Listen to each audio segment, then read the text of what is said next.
Welcome to Yasival Muthukan. In the video, we will talk about the introduction to trigonometry. Example 10. Prove that secant A into 1 minus sin A into secant A plus tan A equal to 1. Prove. So, கண்டிப்பா நமக்கு ஈக்குவலா தான் வரணும். So, LHS எடுக்கிறோம். secant A வை நம்ம எப்படி எடுக்கிறோம்? secant A 1 minus sin A into secant A plus tan A. So, secant A வை நம்ம 1 by cos A ன்னு எழுதுறோம். So, 1 minus sin A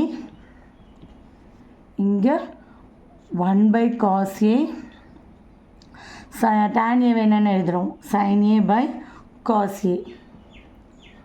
So, இங்கே நியூமரேட்டராக இது இருக்கும், டினாமினேட்டராக cos A இருக்கும்.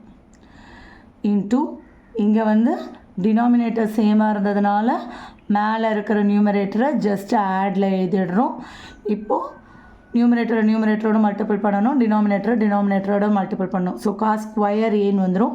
இங்கே 1 + sin A 1 - sin A.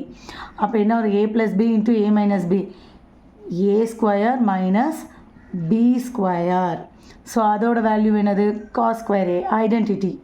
Cos square A is equal to 1 - sin square A ஐடென்டிட்டிங்கிறதுனால இதை ரீப்ளேஸ் பண்ணிட்டு கட் ஆகி 1 வருது, RHS.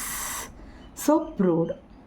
ஸோ எப்போவுமே கொஷினில் ப்ரூவ்டு வெரிஃபை அப்படிலாம் கேட்டிருந்தாங்கன்னா ஃபைனல் ஆன்சர் வெரிஃபைடு, ப்ரூவ்டு, ஷோனு அப்படி எழுதி பழகுங்க. அவ்வளோதான்.